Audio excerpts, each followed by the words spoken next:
Dios te hizo racional, pero te dio la capacidad de creer, de ejercitar la fe. Fe es confiar. El problema es que nosotros los seres humanos confiamos en cualquiera, menos en Dios. Cuando se trata de creer, a los seres humanos les creemos, pero cuando se trata de creerle a Dios ya no creemos. ¿Quieres un ejemplo?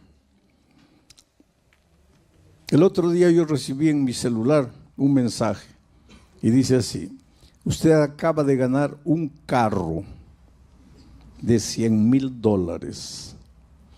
Necesitamos hacer los documentos para enviarle el carro. Por favor, deposite en esta cuenta $1,000 para la documentación. ¿Por qué se están riendo ustedes? Porque ya recibieron. ¿Y por qué existe ese tipo de mensajes? ¿Por qué? Porque hay gente que cree. Porque si nadie creyera, nadie se daría el trabajo de perder el tiempo mandando ese tipo de mensajes. Pero es que hay gente que cree. Ahora, si Dios le dice: hijo, entrégame tu corazón y tú vas a ver cómo yo voy a cuidarte, ¿será? ¿No será? ¿Cómo será? Pero al otro le mandó los $1,000 rapidito. Esta noche vamos a aprender cómo enfrentar los momentos de dificultad y cómo nuestra vida está llena de dificultades. El texto para esta noche, primer libro de los Reyes, capítulo 17, a partir del versículo 12. Primer libro de los Reyes. Ahí está el texto. Voy a ir leyendo y comentando, pero primero voy a leer este versículo, después voy a contarles el contexto para después entrar de nuevo a este versículo e ir yendo versículo por versículo hasta el 22. Dice: y ella respondió. ¿Quién es ella? La viuda de Sarepta, una viuda que vivía en la tierra de Sarepta, en Fenicia. Y ella respondió. ¿A quién le respondió? Al profeta Elías. Vive Jehová tu Dios, que no tengo pan cocido, solamente un puñado de harina tengo en la tinaja y un poco de aceite en una vasija.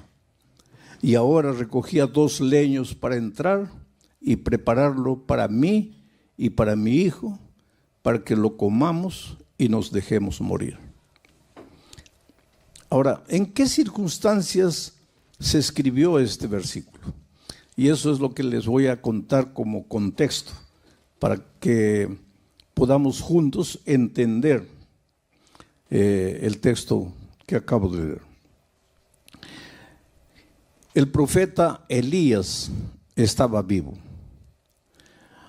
Y el profeta Elías recibió un mensaje de advertencia para el rey. El rey de Israel en esos tiempos se había casado con una mujer llamada Jezabel. ¿Y sabes de dónde había nacido Jezabel? Justamente en Sarepta, en la tierra de Fenicia. Y ella llegó a Israel casada con el rey, trayendo sus costumbres paganas y sus dioses paganos. Y el rey se dejó contaminar por la cultura de la esposa y se olvidó del Dios Todopoderoso y empezó a adorar a los dioses paganos que la esposa trajo. Uno de esos dioses era Baal. Según la cultura de ellos, Baal era el dios de la lluvia, el dios de la tormenta.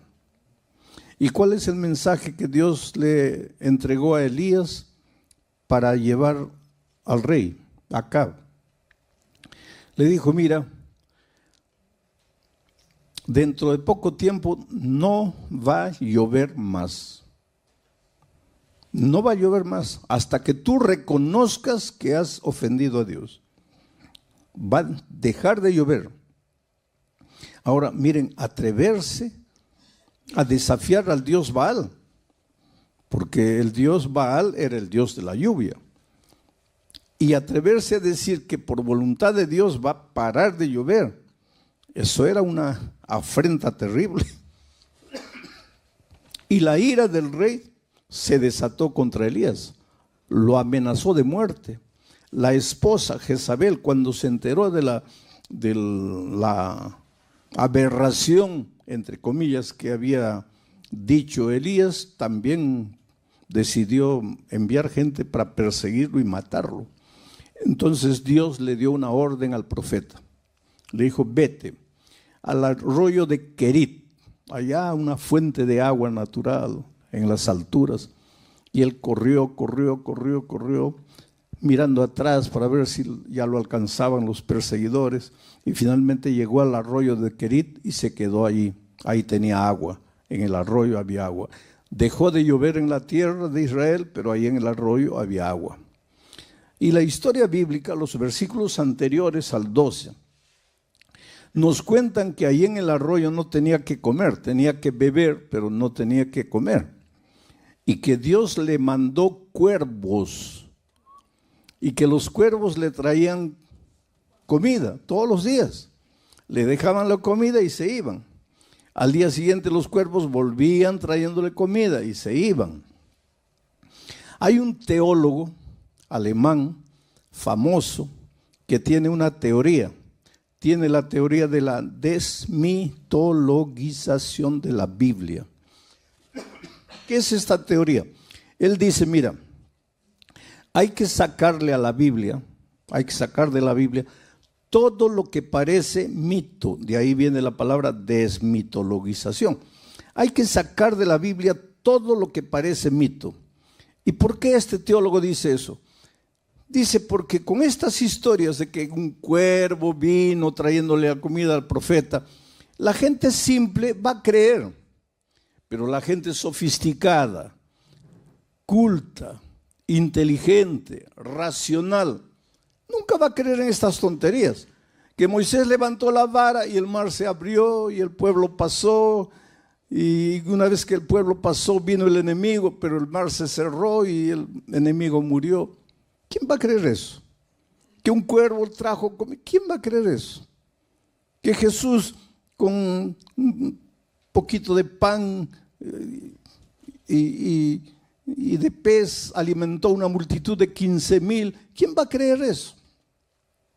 Que el pueblo de Israel estaba muriendo de hambre en el desierto y Dios le hizo llover una comida extraña llamada maná.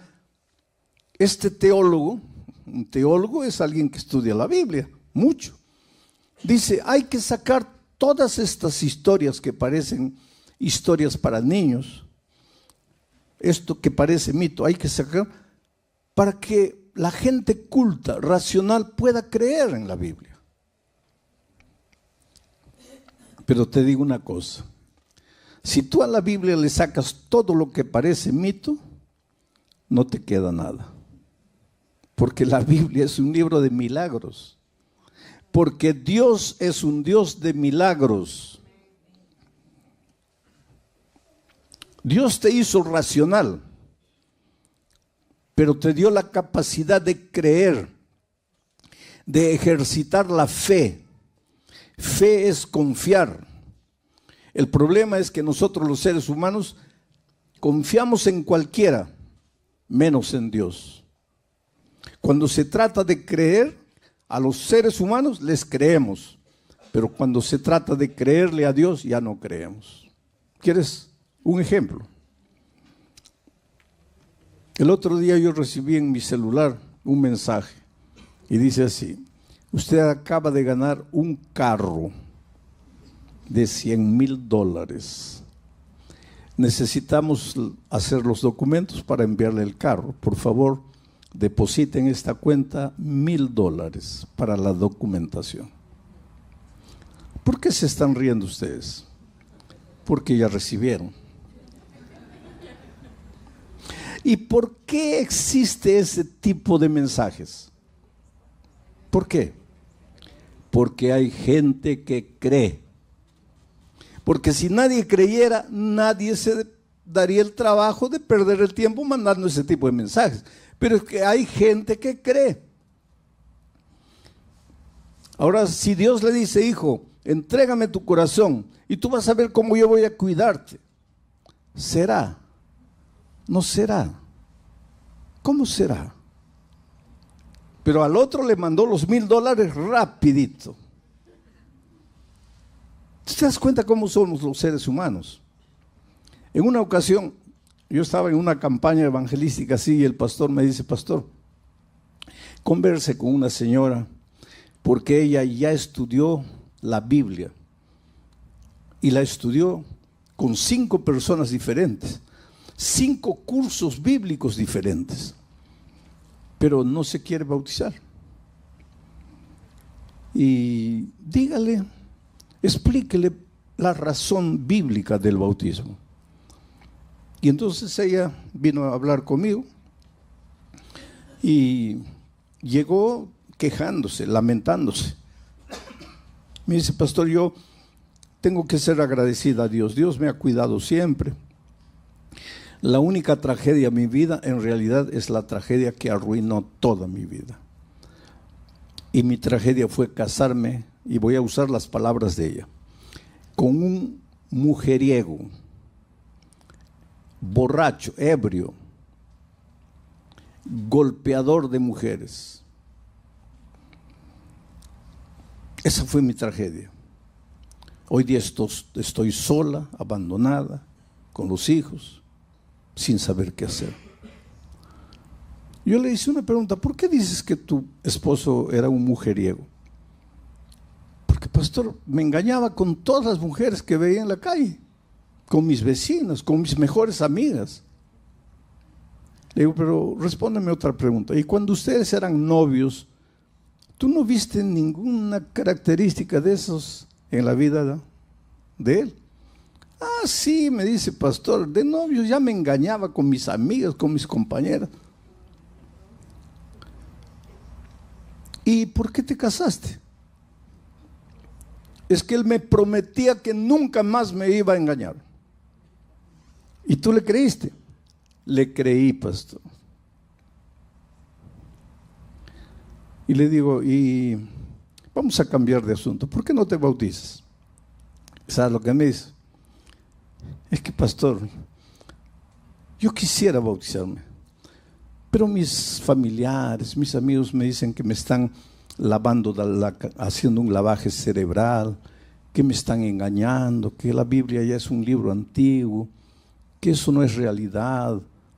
Me llenan de tantas dudas y yo no sé si creer o no creer.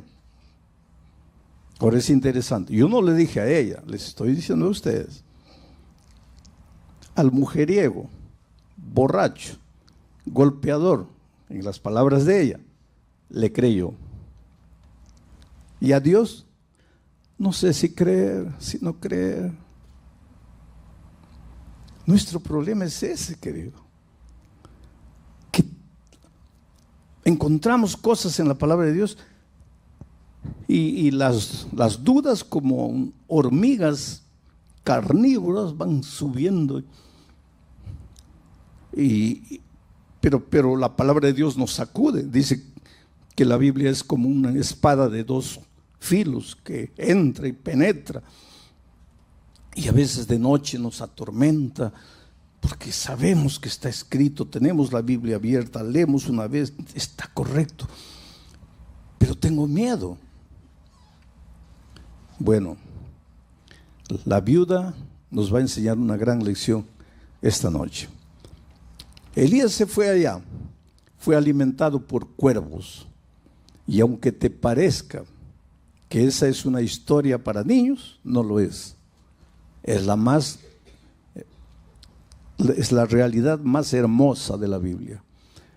Cuando la razón no te alcanza, cuando las fuerzas no te solucionan el problema, cuando el dominio propio, cuando la lógica humana falla, por favor no te desesperes. Dale a Dios la oportunidad de ser Dios en tu vida, de hacer las maravillas que la ciencia no puede explicar. que ningún ser humano puede explicar. Porque milagros, ya dije, en los milagros Dios rompe las leyes de la naturaleza. Por eso el milagro no puede ser entendido por la lógica humana, porque va contra todo lo que es lógica. Pero si esta noche yo me pusiese a contarles a ustedes los milagros que Dios ha hecho en mi vida, pasaríamos aquí la noche toda y no terminaríamos. Yo trabajé 3 años en la selva, fui misionero entre los indígenas de la Amazonía de mi país, 3 años. Dormí con ellos, dormí en el suelo, dormí en el árbol, caminé por la floresta. Muchas veces tenía que beber, otras veces no tenía que beber ni comer. Yo me acuerdo que muchas veces caminaba muriendo de sed, no había agua. Encontraba un charco lleno de renacuajos, ahuyentaba los renacuajos y me tomaba esa agua. Otras veces no había ni charco, había solo un lamazal. Me sacaba la camisa, colocaba lama, apretaba y las gotas que caían me las bebía. Por eso yo siempre digo, yo viajo por todos los países del mundo. Yo digo, la bacteria que quiere entrar a mi estómago tiene que pensar 50 veces, porque corre riesgo de morir dentro de mí.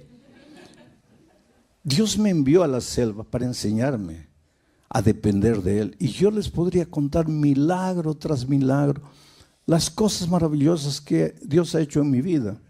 Y si alguna duda quedaba en mi mente con relación a milagros, cuando fui a la selva desapareció todo.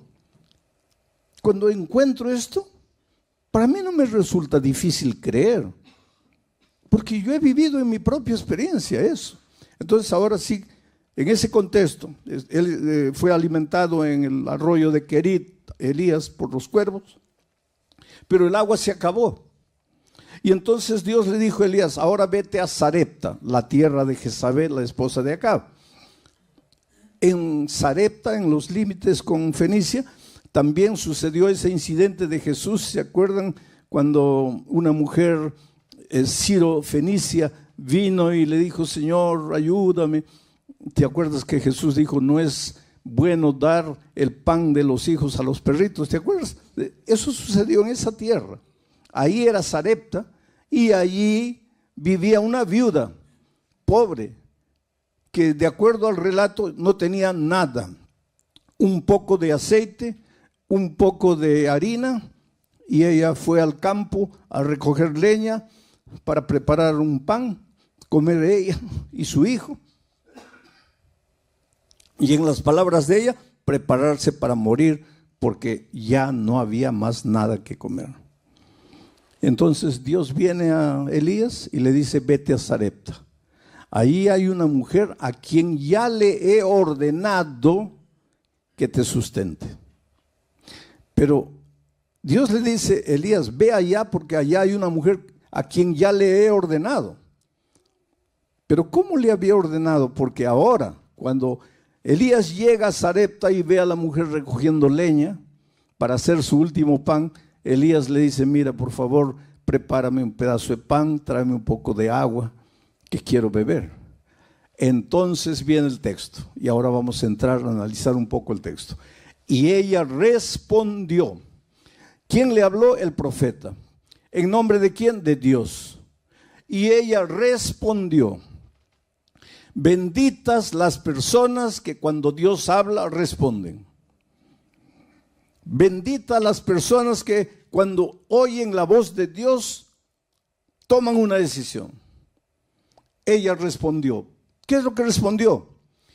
Vive Jehová tu Dios que no tengo pan cocido.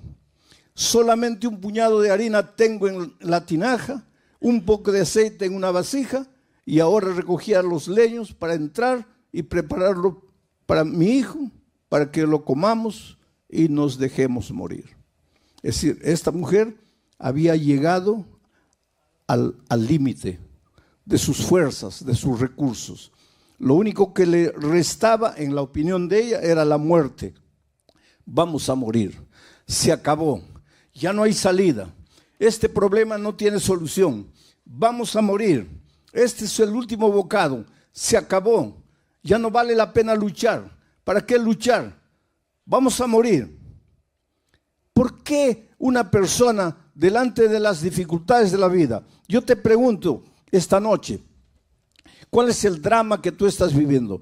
La viuda de Sarepta vivía un drama económico, financiero, de sobrevivencia.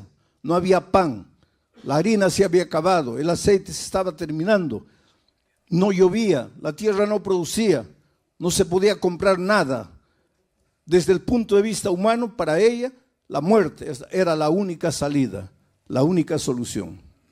Estaré predicando en esta noche para alguien que en su vida financiera cree que ha llegado al punto en que ya no tiene salida.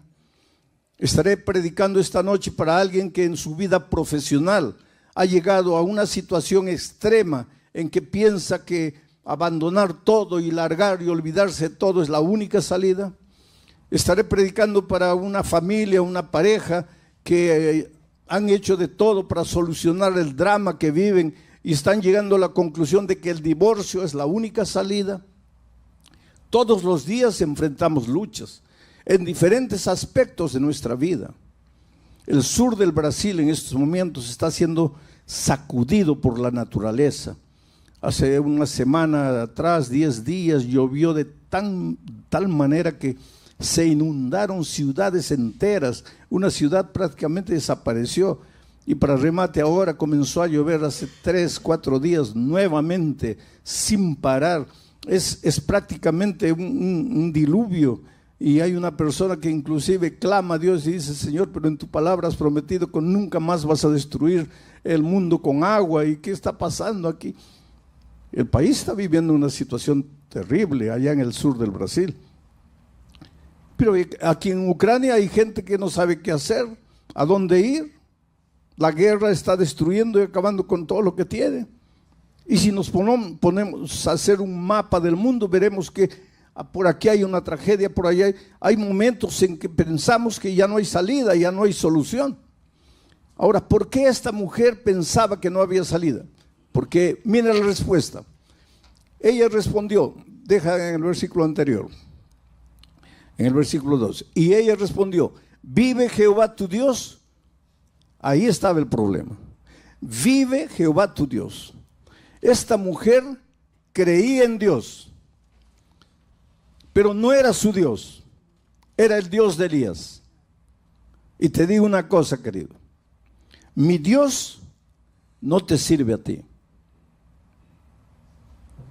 Pero no es el mismo Dios, sí, es el mismo Dios. Pero para mí es el mío. Pero tú nunca te apoderaste de Dios. Tú nunca te tomaste de sus promesas. Tú nunca le abriste el corazón. Tú nunca le entregaste el trono de tu corazón. Es el Dios de la iglesia, es el Dios de los otros, pero no es tu Dios. Y cuando Dios es teoría, es concepto, pero no es una persona que forma parte de tu experiencia diaria, en los momentos de crisis, tú vas a llegar a la conclusión de que la única salida es la muerte, porque Dios no es tu Dios.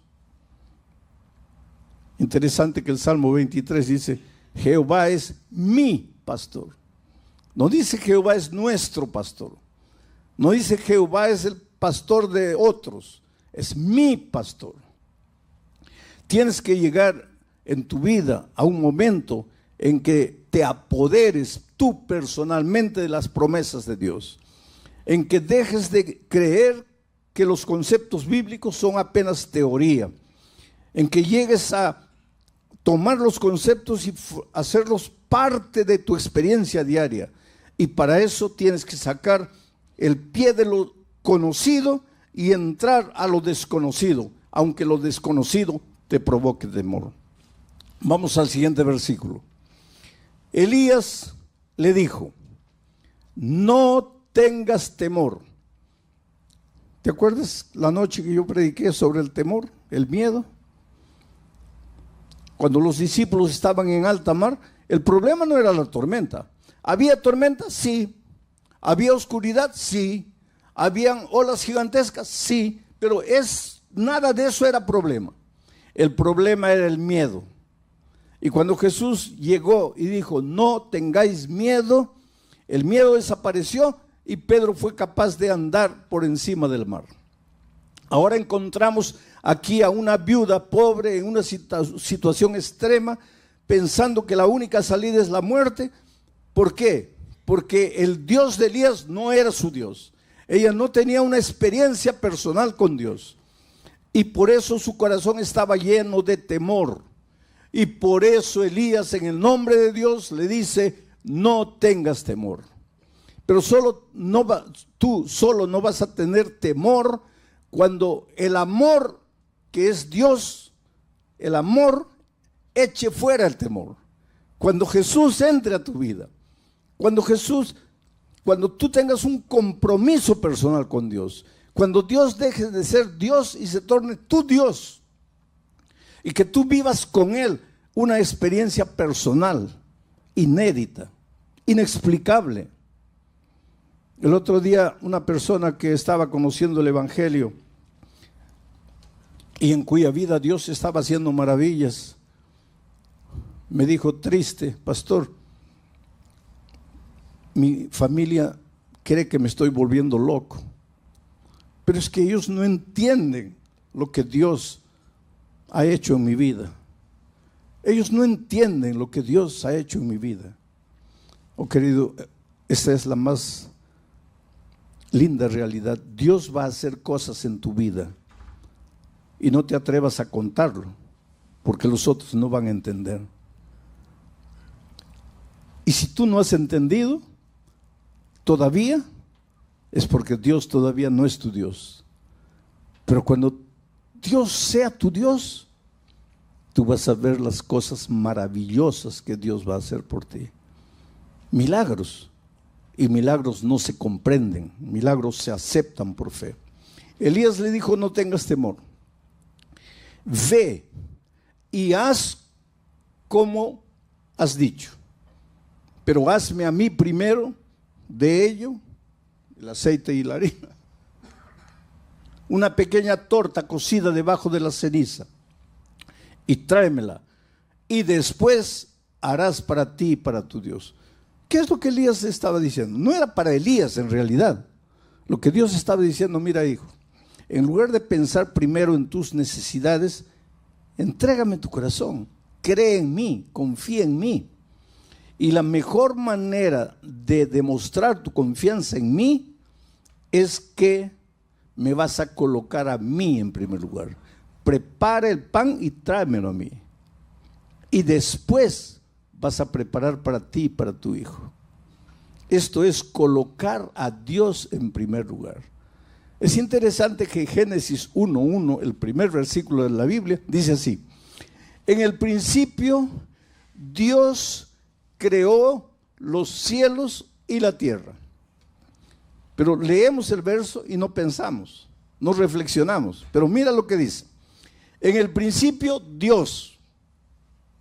Después que Dios fue colocado en el principio, viene el verbo crear. Dios creó la acción. Y el resultado, cielos y tierra. Todos nosotros queremos los cielos y la tierra, pero nadie coloca a Dios en el principio. Si Dios no está en el principio, no hay cielos ni tierra. El crear sin Dios en el principio no tiene sentido. Tienes que colocar primero a Dios. Y eso es lo que Elías le dijo a la viuda: colócame a mí primero y después vas a ver. Siguiente verso. Porque Jehová, Dios de Israel, ha dicho así: la harina de la tinaja no escaseará, ni el aceite de la vasija disminuirá, hasta el día en que Jehová haga llover sobre la faz de la tierra. Jehová ha dicho así. Oh querido, puede haber la cantidad de dificultades y problemas delante de ti que tú puedas imaginar. Nada va a ser capaz de derrotarte. Primero, si colocas a Dios en primer lugar. Y después, si crees en lo que Dios ha dicho. Y lo que Dios ha dicho está en la palabra de Dios. Es por eso que tienes que estudiar la Biblia. No creas lo que tus otros te dicen. Cree lo que tus ojos ven que está escrito en la palabra de Dios. Cuando alguien pretende enseñarte alguna cosa, que confirma tú con tus ojos que eso está escrito en la palabra de Dios. No creas al ser humano, cree en la palabra de Dios. Y es por eso que estas noches estoy colocando el texto, para que vean que yo estoy explicando el texto, estoy exponiendo el texto, pero es el texto que dice esto: Jehová Dios de Israel ha dicho. Y cuando Jehová Dios de Israel lo dice, puedes creer, puedes sacar el pie del barco y colocar el otro pie en el agua y no te vas a hundir.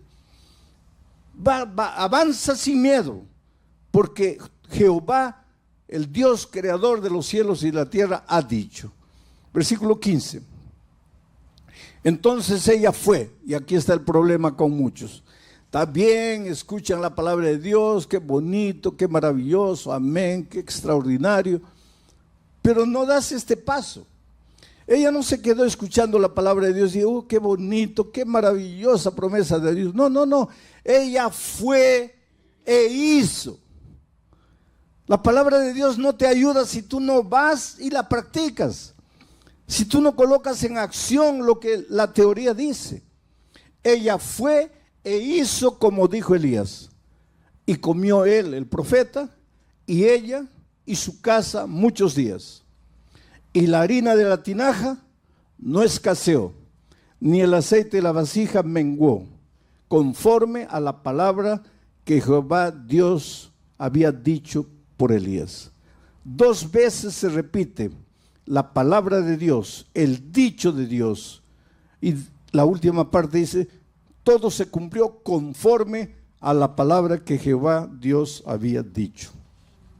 Todo se va a cumplir en tu vida, querido, conforme a lo que Dios ha dicho en su palabra. Pero para eso tienes que conocer lo que Dios dice en su palabra. Por eso la necesidad de hablar con Dios. En tu vida devocional hay 3 cosas interesantes, si tú quieres crecer en la experiencia cristiana. Primero, Dios tiene que hablar contigo. ¿Cómo? A través de la palabra. Tienes que estudiar la palabra. En segundo lugar, tú vas a hablarle a Dios. ¿Cómo? A través de la oración.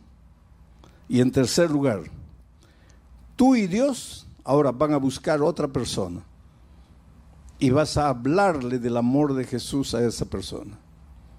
Cuando haces esas 3 cosas, estudias la Biblia, oras hablando con Dios y buscas otra persona para traerla a Jesús, vas a crecer espiritualmente. La mayoría de los cristianos se limita a estudiar la Biblia y orar, pero no incluyen el tercer elemento de buscar a otra persona para Cristo. Resultado, permanecen enanos espirituales, no crecen, porque la única manera de crecer es a través del ejercicio. Tienes que salir y buscar a otra persona para Cristo.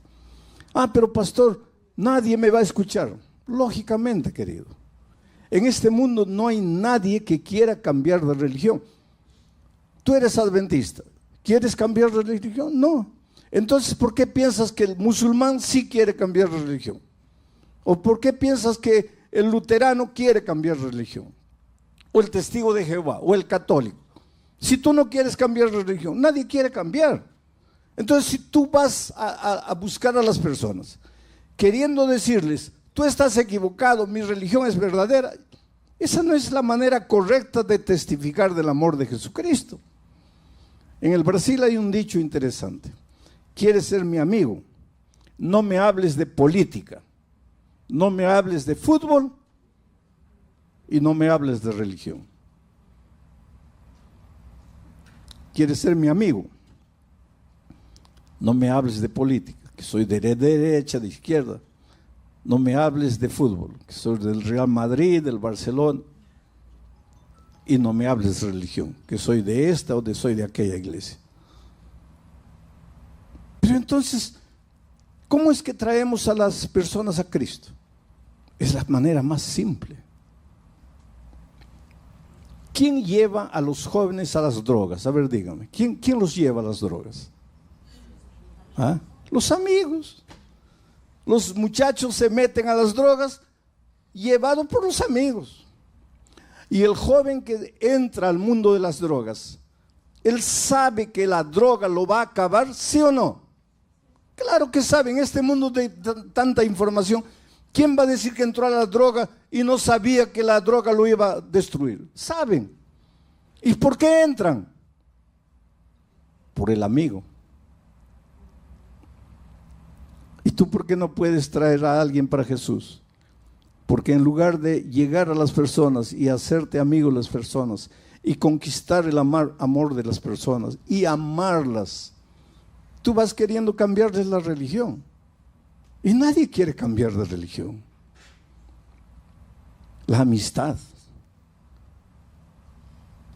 Miren, la viuda de Sarepta al comienzo, cuando llegó Elías, estaba toda triste, compungida, voy a morir, solo tengo un poco de aceite, no tengo nada, se acabó la vida. Se encontró con Elías, le dijo, ¿tu Dios? Elías dijo, no, mi Dios no te sirve a ti, tú tienes que apoderarte de la promesa divina. Y ella dijo, yo acepto, y con fe fue, y preparó el pan, y el aceite no disminuyó, y la harina no acabó. Ella hizo conforme al mandato de Dios, y la palabra de Dios se cumplió en su vida. Mi querido amigo, mi querida amiga, no sé en qué país estás, dónde estás. Tal vez en este momento estoy hablando contigo allá en la cámara. Estás en el lecho de un hospital, en la celda de una prisión, solo en tu casa, acostado en tu lecho. Tal vez estás desesperado sin saber qué hacer. Pero yo te digo una cosa, tú eres lo más precioso que Dios tiene en esta vida. Esto ya les he repetido esta semana, no es frase bonita de predicador. Esta es la más pura realidad. Cómo Dios te ama. En una ciudad llamada Cuiabá, allá en el Brasil, en la carretera hay una curva llamada la curva del diablo, porque es una curva cerrada. Y si tú entras a mucha velocidad, te pasas y abajo está la boca del infierno. Y ahí nadie te saca. Tú echas una piedra y tienes que contar hasta 20, 30 para escuchar el sonido de la piedra llegando abajo. Un hombre que fue infiel a su esposa. La esposa le dijo, no quiero más vivir contigo. Los hijos le dijeron, nos vamos con mamá porque tú no fuiste un buen esposo, no fuiste un buen padre. Como consecuencia de esa situación familiar, los negocios se fueron a pique. Para que prosperes en cualquier área de la vida, tienes que tener paz en tu corazón. Si tú no tienes paz en tu corazón, vas a ser un mal empleado, un mal empresario, porque no tienes paz en el corazón. Ese hombre, ahora complicado en su vida familiar, se complicó en la vida financiera, se llenó de deudas. Y un día pensó, lo único que me resta es morir. Y agarró la camioneta y subió la carretera para bajar a toda velocidad y lanzarse al abismo con el carro. Mientras subía, prendió la radio, cualquier radio, y por esas cosas divinas no hay coincidencia, hay propósitos divinos. Por esas cosas divinas prendió en una emisora llamado Radio Nuevo Tiempo de Brasil, Radio Novo Tempo. Y por esas cosas de la vida, quien estaba predicando en ese momento era yo. Y por esas cosas divinas, la frase primera que él oyó fue: si crees que la única salida para ti es la muerte, espera un poco. La muerte no es salida para nada. Tú no fuiste creado para morir. Tú fuiste creado para vivir. Tú eres el fruto de un Dios de vida. Y si la vida no está funcionando como tú quieres, es porque tú te has olvidado del Dios de la vida. Entonces, en lugar de pensar en acabar con tu vida, entrégale tu corazón a Jesús. Dile: Señor, yo humanamente lo he perdido todo, lo he destruido todo. Por primera vez en mi vida, y tal vez porque ya no me queda otra cosa, te voy a dar un voto de confianza. Haz por mí lo que yo no puedo hacer por mí mismo. Y esas palabras impactaron su corazón.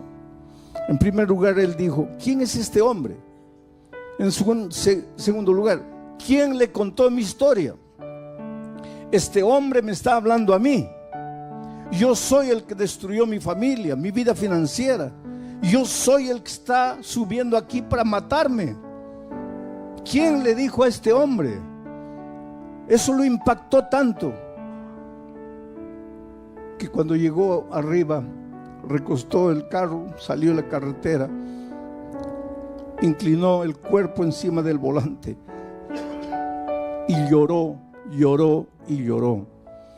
Y el otro día ya les dije que a veces pienso que las lágrimas Dios nos ha dado para lavar la basura interior que nos está matando. Pero él no solo lloró, él habló con Dios a gritos y dijo: Señor, yo soy el hombre que este hombre que está hablando está describiendo. Estoy perdido, he venido aquí a matarme, pero tú eres Dios de vida, tú me creaste, entonces dime, ¿qué quieres de mí? Y cuando él estaba gritando eso, yo en el sermón decía: simplemente entrégale tu corazón a Jesús. Y ese hombre ahí donde estaba le dijo a Dios: Señor, yo no sé qué es entregarme a Jesús, pero aquí estoy, aquí me entrego. Al final descubrió que era la emisora Radio Nuevo Tiempo, escribió a la emisora lo alcanzó. Hoy día es un miembro de iglesia feliz, ha restaurado su matrimonio, está restaurando sus empresas, porque cuando Dios te restaura, te hace completamente de nuevo. Pero no puedes hacer nada en tu vida por la fuerza. Tú tienes que querer, tú tienes que decir sí. Aunque tengas que decirle: Señor, yo no entiendo, por ejemplo, ¿por qué este pastor me pide que me levante y vaya adelante? No lo entiendes. No lo entiendes hoy. Un día lo vas a entender.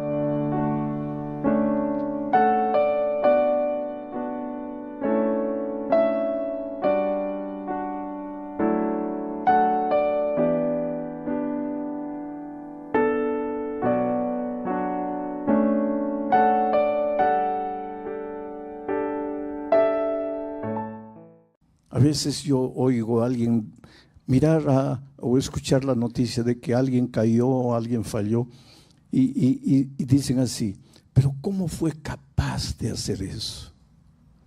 ¿Cómo fue capaz? Oh querido, ni tú ni yo sabemos de lo que somos capaces de hacer. ¿Estamos bien? Solo por la gracia redentora de Jesucristo. Hasta aquí hemos caminado bien porque el brazo poderoso del Señor Jesús nos ha conservado, no porque hay algún mérito en nosotros. ¿Acaso las grandes victorias de David fueron por él? ¿Qué significaba una piedrecita para derrotar a un gigante como Goliat, armado hasta los dientes. Y ni siquiera usó 5 piedras, recogió 5 piedras, pero usó apenas una. No me digas que eso fue por la técnica de él en usar la honda. No era por el entrenamiento, la capacidad, no. Fue Dios. Dios intervino paso a paso en la vida de David, mientras él tenía su mano tomado de la mano del Señor Jesús. Cuando él soltó la mano, comenzó su desgracia. Y su desgracia comenzó cuando descuidó sus responsabilidades. Su ejército estaba en el campo de batalla y en lugar de ir él con su ejército al campo de batalla, como lo había hecho siempre, esta vez se quedó en casa, sin hacer nada. Y durante la tarde, en lugar de levantarse y hacer alguna cosa, durmió toda la tarde. Y cuando se levantó, ni siquiera se levantó para trabajar, se levantó para pasear por el terrado de su casa. Y fue ahí que vio. David era un hombre con poder. Tú sabes que Dios confía poder a sus hijos. Todos nosotros tenemos poder. El padre tiene poder en su familia, la madre. El que trabaja en cualquier lugar tiene poder en su radio de acción, el poder de la influencia, el poder del cargo. Tenemos poder, pero Dios nos confía el poder para edificar, para construir, nunca para destruir. Pero solo seremos capaces de edificar y construir si estamos tomados de la mano del Señor Jesús. El día que soltemos la mano de Jesús, vamos a usar el poder para el mal. Y en esta ocasión, en esta circunstancia, David había soltado la mano de Dios. Lo demás fue consecuencia. Vamos a abrir el primer texto para esta noche, en el segundo libro de Samuel. Ahí está, capítulo 11, versículo 2. Es un texto interesante. Dice, y sucedió un día,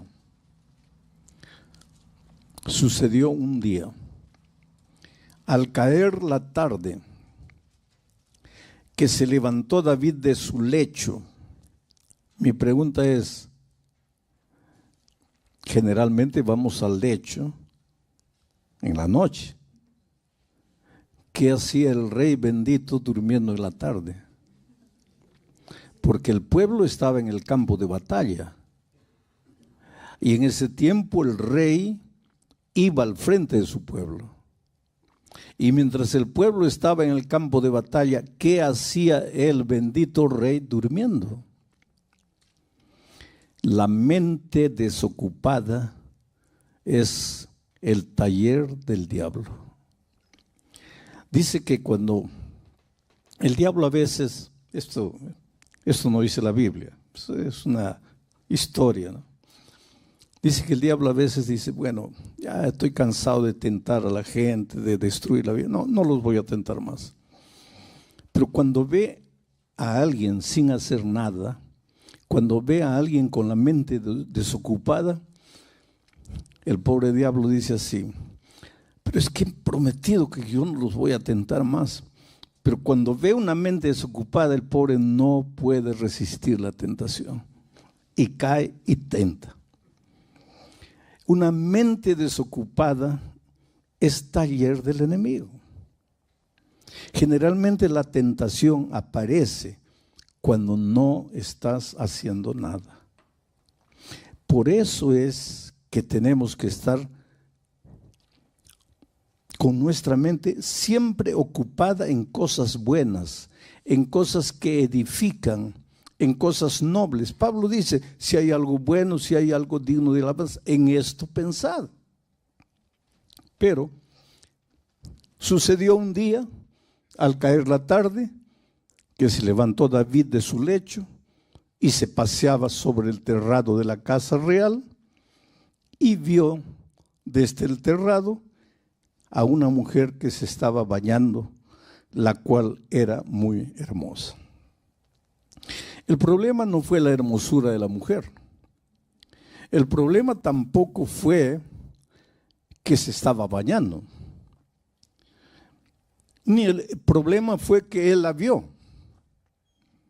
El problema es que él estaba sin hacer nada, paseándose en el terrado de la casa, de un lado para otro, sin saber en qué pensar. Su ejército allá en el campo de batalla y él que debería estar al frente del campo de batalla durmiendo en la tarde. Ahora, ¿ustedes creen que David se va a salvar o no? Claro que se va a salvar. ¿Cuántos salmos de la Biblia fueron escritos por David? David, ¿cuántos sermones has escuchado acerca de David? David es una fuente de inspiración para mucha gente. Por lo menos para mí lo es. Ustedes saben que Jesús vino de la descendencia de David. ¿No podría haber escogido Dios para ser ascendiente de David alguien que no tuviera el pasado negro que tuvo David? Otra cosa, la Biblia está llena de historias. Dios no podría haber seleccionado solo las historias inspiradoras para colocar en la Biblia, para que cada vez que leyésemos la Biblia nos sintiésemos inspirados a hacer cosas buenas. Podría. ¿Por qué Dios registró en la Biblia historias terribles? Si ustedes leen la Biblia de Génesis hasta el Apocalipsis, vas a encontrar algunas historias que literalmente te da repugnancia. ¿Cómo es que los seres humanos fueron capaces de hacer eso? Y muchos de ellos van a estar en el reino de los cielos. ¿Cuál es la explicación? ¿Cuál es la explicación para que un hombre de Dios como David, porque ustedes saben que de jovencito David era un niño consagrado a Dios? Hoy día a los niños en la iglesia no les contamos historias de David, que era un pastorcillo, que cuando venían los leones, él en el nombre de Dios enfrentaba a los osos y a los leones, y cuando tenía más o menos 16 años se enfrentó a un gigante Goliat, y con solo una piedrecita lo derrotó. ¿No contamos historias maravillosas? ¿Acaso cuando Samuel visitó a Isaí, el padre de David, y le dijo: Dios me ha mostrado que entre tus hijos está el futuro rey de Israel? Entonces Isaí dijo: seguramente es este. No, ese no es. Entonces debe ser este otro. No, ese tampoco. Entonces este. No, este. Y fueron desfilando todos los hijos de Isaí y Samuel decía: no, ninguna de esos. Y entonces Isaí preguntó: pues, ¿y entonces quién? Ya no tengo más. ¿Cómo no tienes más? Dios me ha mostrado que un hijo tuyo va a ser el rey. Tienes que tener un hijo más. Sí, tengo un debilucho, flaquito ahí pastando ovejas. Pero ese no, pues ese no va a ser rey nunca. Llámalo. Y lo trajeron. Y cuando Samuel lo vio, dijo: este es el hombre. Ahí nace ese versículo que dice que Dios no ve lo que está delante de sus ojos como los hombres. Cuando vamos a escoger a alguien, le vemos al más pintoso, al más hermoso, al más bonito, al más inteligente, al más apuesto. Pero Dios no ve así.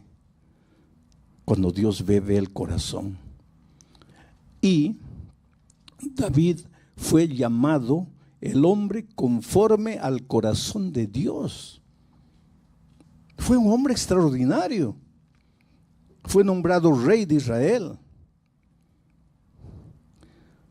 Pero cayó y cayó estrepitosamente. Lección número 1. El hecho de que hoy estamos bien con Dios no significa que mañana también estaremos. No existe una vez salvo, para siempre salvo. No existe. Existe una vez salvo, cada día salvo, cada hora salvo, cada minuto salvo, cada segundo salvo. No es porque Dios me ha usado durante 40 años que me va a seguir usando. Mañana puedo tener una caída estrepitosa, porque basta soltar el brazo poderoso de Dios y no somos nada en la vida. A veces yo oigo a alguien mirar o escuchar la noticia de que alguien cayó o alguien falló y dicen así: pero ¿cómo fue capaz de hacer eso? ¿Cómo fue capaz? Oh querido, ni tú ni yo sabemos de lo que somos capaces de hacer. Estamos bien solo por la gracia redentora de Jesucristo. Hasta aquí hemos caminado bien porque el brazo poderoso del Señor Jesús nos ha conservado, no porque hay algún mérito en nosotros. ¿Acaso las grandes victorias de David fueron por él? ¿Qué significaba una piedrecita para derrotar a un gigante como Goliat, armado hasta los dientes?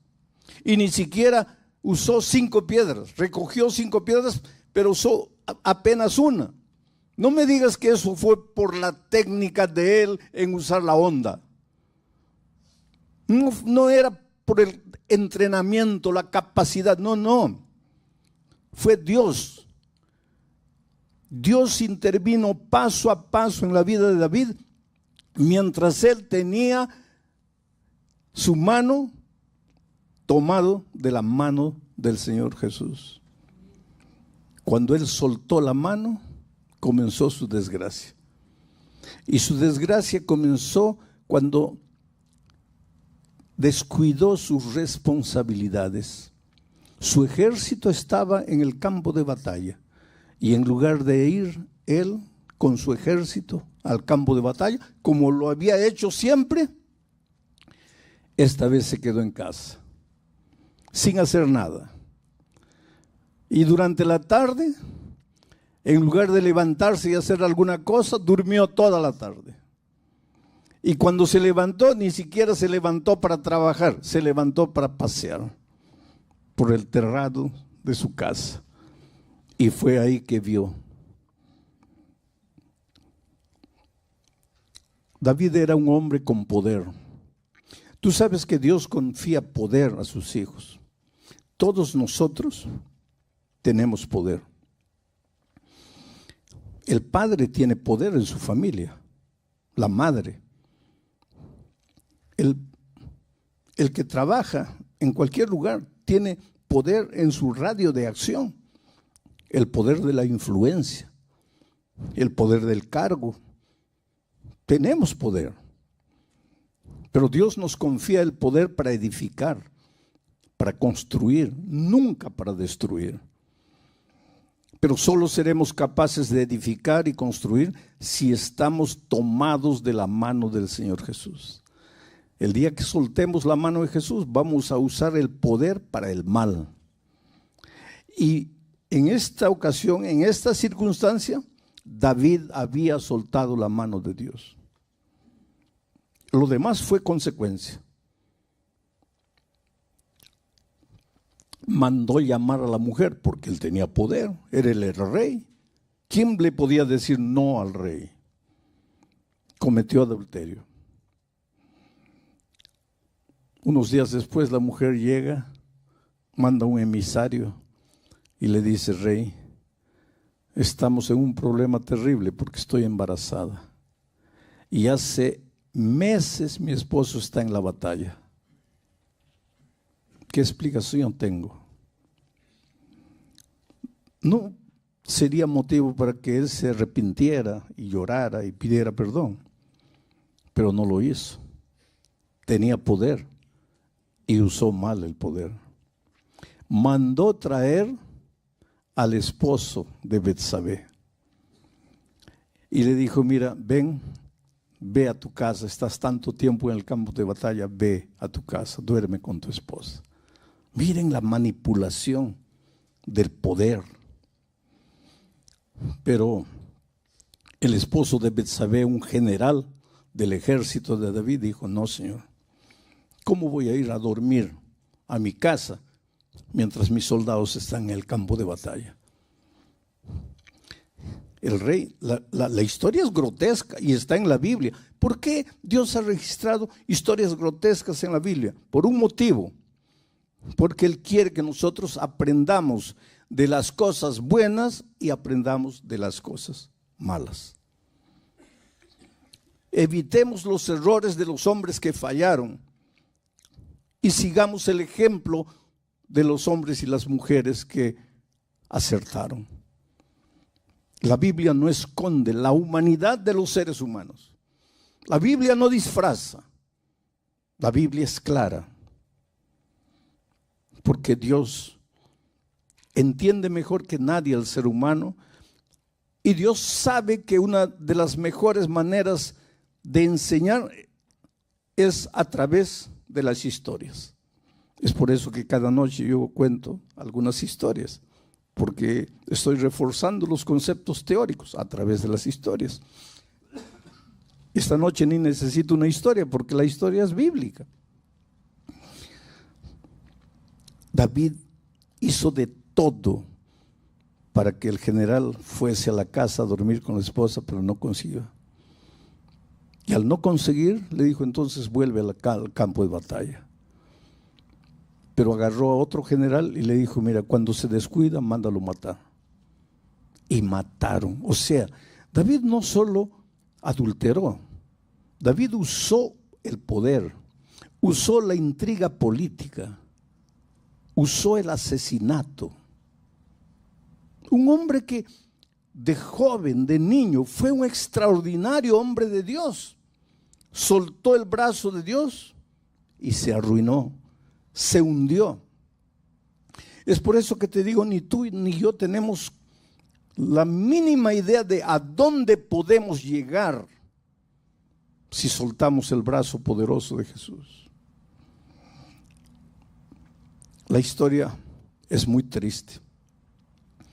El esposo de Betsabé murió y ahora David va delante del pueblo y le dice, mira, mi general ha muerto en batalla, ha dejado una viuda, lo mínimo que puedo hacer es casarme con la viuda. Y lógicamente el pueblo aplaude. Qué héroe, qué hombre noble. Pero tú y yo conocemos la historia. Un día, Dios envió al profeta Natán a visitar a David. Miren cómo somos los seres humanos. Y el profeta Natán le dijo, David, necesito tu ayuda. Ahí el rey, así somos los líderes. ¿Necesitas mi ayuda? Bueno, siéntate, habla ahí, estoy listo aquí para ayudarte. Natán supo llegar. Necesito tu ayuda. Muy bien, habla, dime, ¿cómo te puedo ayudar? Y le dice, te voy a contar una historia. En un pueblo había un hombre rico que tenía muchas ovejas y había un hombre pobre que tenía solo una ovejita. Un día llegaron a visitar a la casa del hombre rico y teniendo muchas ovejas, en lugar de matar una de sus muchas ovejas, mandó matar la única ovejita del hombre pobre. Rey, ¿qué deberíamos hacer con este hombre? El rostro de David se encendió de ira, porque cuando se trata de hacer justicia con los otros, ahí estamos listos, ¿no? Cuando se trata de levantar la mano para disciplinar a otros, se llenó de ira y dio la sentencia. Ese hombre tiene que morir. Y el profeta lo miró y le dijo, mi rey, ese hombre eres tú. Tenías todas las mujeres del reino y te robaste la única esposa de tu general. Se confrontó con su pecado. No tenía dónde ir, no tenía dónde correr. En una noche oscura salió y corrió y corrió y corrió. Por primera vez tuvo una noción correcta de su situación, de su actitud. Entró a una cueva, se arrodilló en esa cueva llorando, derramando el alma a Dios. Ahí escribió el Salmo 51. En ese Salmo 51 él confiesa a Dios: Señor, soy una miseria, no valgo para nada. Pero de ese salmo voy a tomar un versículo que es encima del cual voy a trabajar esta noche. Salmo 51, versículo 5. Mire lo que él dice, arrodillado, clamando a Dios. He aquí, Señor, en maldad he sido formado, y en pecado me concibió mi madre. Ahora, si tú solo lees el versículo y no lees el contexto, vas a pensar que el sexo es pecado. Y porque la mamá y el papá tuvieron una noche de sexo, él nació, y que él considera que es fruto de pecado. Pues es una visión completamente distorsionada de la palabra de Dios. Él no está hablando de eso. Él está hablando de la naturaleza pecaminosa del ser humano. ¿Qué es naturaleza pecaminosa? Te voy a explicar. Cuando nosotros fuimos creados, cuando Adán y Eva fueron creados, ellos fueron creados con naturaleza perfecta. ¿Qué es naturaleza perfecta? Es la inclinación, es la tendencia a hacer el bien. Así como para ti es fácil respirar, es natural respirar, para Adán y Eva, con la naturaleza perfecta con que fueron creados, era natural obedecer. Desobedecer era contra su naturaleza. Y ahora vas a preguntar, ¿y entonces por qué pecaron? De cierta manera, cuando Adán y Eva desobedecieron, fueron contra su naturaleza, porque ellos tenían naturaleza perfecta. Pero entonces sucedió un misterio. El ser humano perdió la naturaleza perfecta y adquirió una naturaleza extraña, mala, perversa, que se llama naturaleza pecaminosa. Y después, cuando los seres humanos comenzaron a nacer, todos vinimos al mundo trayendo la naturaleza pecaminosa. Pastor, ¿qué es la naturaleza pecaminosa? Lo contrario de la naturaleza perfecta. O sea, con la tendencia, con la naturaleza pecaminosa, lo que es natural, lo que es simple, lo que es fácil, es desobedecer, es fabricar el mal, es andar en los caminos del mal. Lo que es difícil, y yo diría imposible, es obedecer. Eso ya es contra nuestra naturaleza, la obediencia. Lo que es natural para el hombre caído es la desobediencia. Todos nosotros hemos venido al mundo trayendo la tendencia al mal. Somos pecadores desde que nacemos.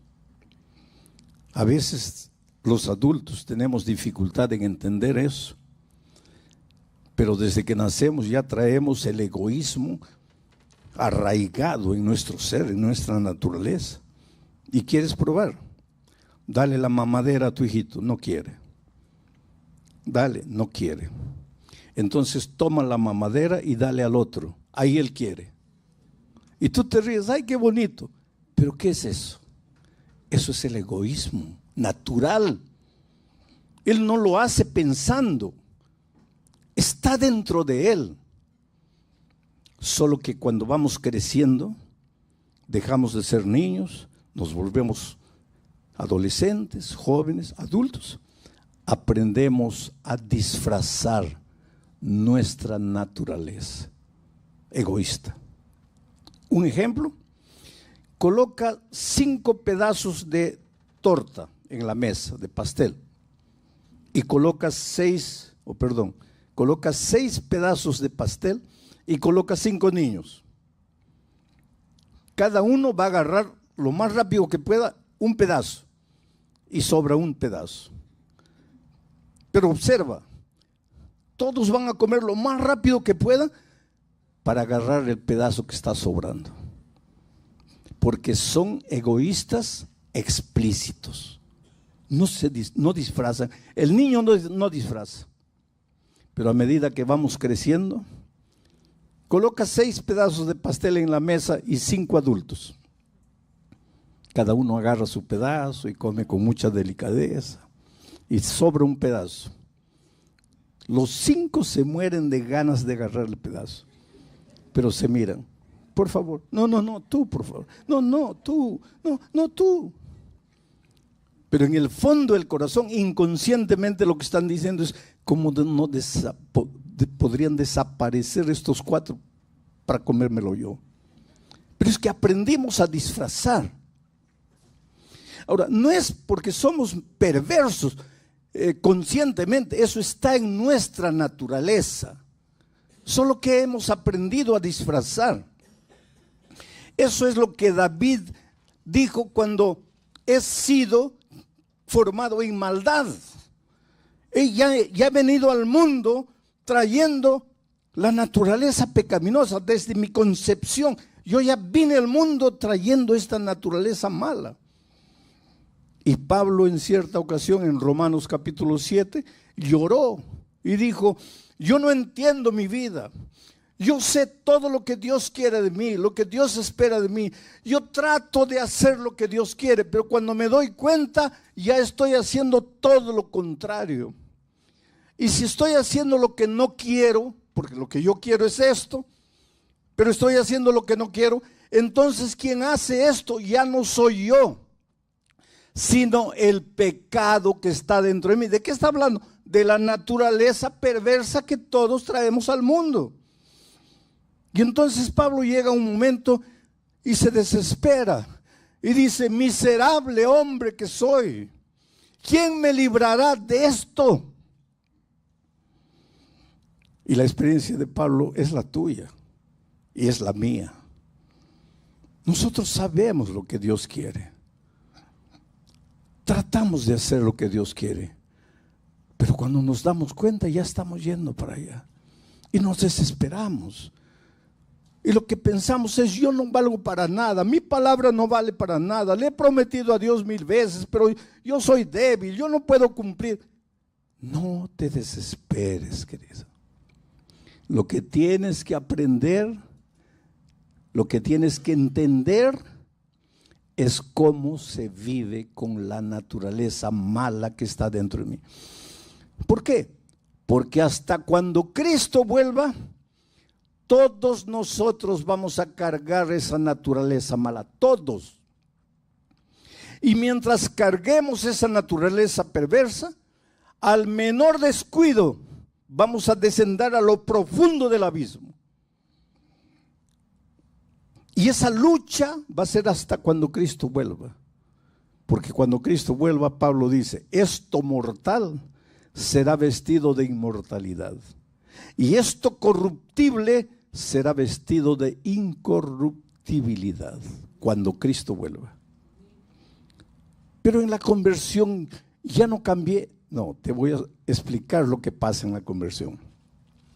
Si tú naces con naturaleza pecaminosa, con tendencia para el mal, tú no tienes la naturaleza que quiere obedecer, tienes solo la naturaleza propia del ser humano de pecado. Pero un día te encuentras con Cristo y aceptas a Jesús como tu Salvador y le entregas tu vida. ¿Sabes lo que el Señor Jesús hace? coloca en tu corazón la naturaleza de Cristo. Pablo le llama eso la mente de Cristo. Solo que esa mente de Cristo, esa naturaleza de Cristo en ti, es como un nené recién nacido. A partir del momento de tu conversión, tú pasas a ser un ser humano con dos naturalezas. Una vieja naturaleza perversa y una naturaleza recién nacida, la nueva criatura en Cristo. Y a partir de ese momento hasta la vuelta de Cristo, esas dos naturalezas van a luchar. La naturaleza vieja perversa va a querer apoderarse de tu vida. La naturaleza de Cristo también va a apoderarse de tu vida, va a querer. Un joven un día me dijo: pastor, cuando yo no era convertido, cuando yo no conocía a Jesús, yo era feliz a mi manera. Hacía cosas malas y todo, pero era feliz. Me dominaba, me controlaba, pero era feliz. No tenía lucha. Ahora, desde que conocí a Jesús, mi vida es una lucha. ¿Por qué? Porque antes de conocer a Jesús no había lucha en tu vida. Porque antes solo tenías una naturaleza. ¿Con quién iba a pelear esa naturaleza? Entonces no había lucha en tu vida. ¿Y por qué después que conoces a Jesús pasas a experimentar la lucha?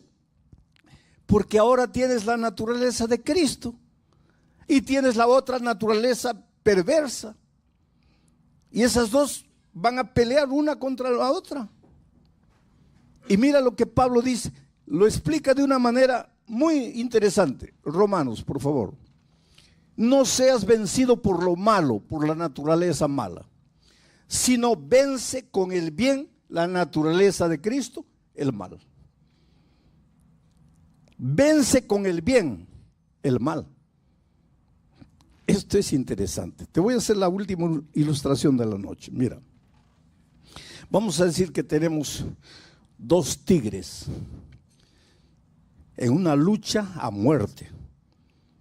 Pero ahora tú separas los tigres, lo colocas uno aquí y a otro aquí. A este le das comida día y noche, lo alimentas día y noche, día y noche. Y el tipo está robusto, fuerte, lleno de vida. A este pobrecito no le das comida. De vez en cuando te acuerdas un poquito de comida. Pasan 2, 3 días, otro poquito de comida. El pobre está todo famélico, está todo debilucho, hueso y pellejo. Mientras este otro está todo robusto. Ahí los sacas y los colocas en el campo de batalla. ¿Cuál de ellos va a vencer? Pues este pobrecito no le da ni para un zarpazo. Este lo va a derrotar, porque este está mejor alimentado.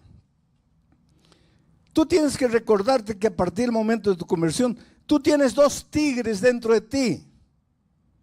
¿Y quién va a vencer? El que fuere mejor alimentado. No entiendo, pastor. Te explico. ¿Cómo se alimentan las naturalezas? Por los 5 sentidos. Lo que ves, lo que oyes, lo que hueles, lo que comes, lo que tocas. Todo lo que entra principalmente por los ojos y por los oídos es alimento o para una o para otra, o para una o para otra. Tú te vas a dar cuenta que al fin de la semana te vas a sentir espiritualmente fuerte. Vas a ver, ya estás comenzando. ¿Por qué? Porque todas las noches la naturaleza cristiana que hay en ti está recibiendo una superdosis de vitamina espiritual. Pero después de la semana ya no estudias la Biblia, ya te descuidas, ya no oras, ya no conversas con Dios, estás metido en las redes, viendo cualquier tontería o en la televisión, alimentando tu cabeza. Ahí la otra, la mala, queda gorda, robusta, la naturaleza de Cristo. Entonces, la única manera de permanecer en Cristo es: deja de alimentar a la naturaleza mala y alimenta a la naturaleza de Cristo. Entonces ella va a vencer. Pero querido, hasta que Cristo venga, tu vida y la mía va a ser una permanente lucha. Y en esa lucha muchas veces, como David, vas a fallar. Pero el hecho de que falles no quiere decir que estás perdido. Yo digo siempre, ojalá nunca caigas, que siempre alimentes la naturaleza de Cristo, que siempre tomes el brazo poderoso de Cristo y nunca caigas. Quiera Dios que nunca caigas. Pero si por un día, por algún motivo, caíste, levántate y continúa. Pero ¿y si me caigo de nuevo? Levántate de nuevo y continúa. Pero ¿y si me caigo 50 veces?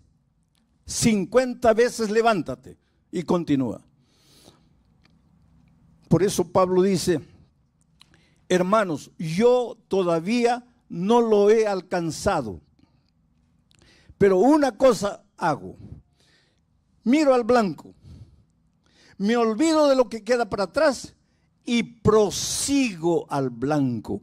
Esa palabra proseguir en griego es lambanó. ¿Qué quiere decir lambanó? Quiere decir caminas, sudando, ahí está la cumbre, y ya faltan 50 metros, 40 metros, y ya no puedes, te duelen los pies, estás cansado, y llegas, y cuando llegas a la cumbre, ya quieres respirar así hondo y decir, gracias a Dios llegué, y ahí descubres que hay otra cumbre más adelante, y ahora lambanas, prosigues. Y cuando estás llegando, descubres que hay otra cumbre más alta. Proseguir no es seguir. Proseguir es seguir a pesar de tus errores, a pesar de tus caídas, a pesar de tus fallas. Levántate y continúa la caminata. El diablo es astuto. Cada vez que caes, él va a venir y te va a hablar aquí. ¿Estás viendo? Es una tontería. Tú no puedes, tú eres débil. Eres un hipócrita. Vas a la iglesia y durante la semana sigues haciendo tonterías. No, vete de aquí. Esto todo es mentira, esto no funciona. No le hagas caso. Tú levántate. 1,000,000 de veces, levántate. Escucha la noticia que te voy a dar y es bíblica. En el cielo habrán 2 tipos de personas. Gente como Enoc. De Enoc no encontramos algo malo que él haya hecho en la vida. Vivió una vida de dependencia permanente con Dios. Lo encontraremos en el cielo. Pero la gran noticia es que en el cielo también estará David, con todo su pasado, con toda su miseria.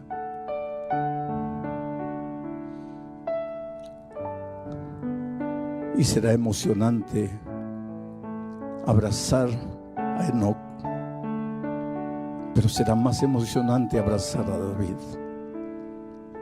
porque le diremos, David, yo te entiendo, porque yo como tú fallé y fallé terriblemente, pero gracias a Dios, el Dios que te levantó me levantó a mí también. Y el Dios que te hizo llegar al cielo por gracia me ayudó a llegar aquí.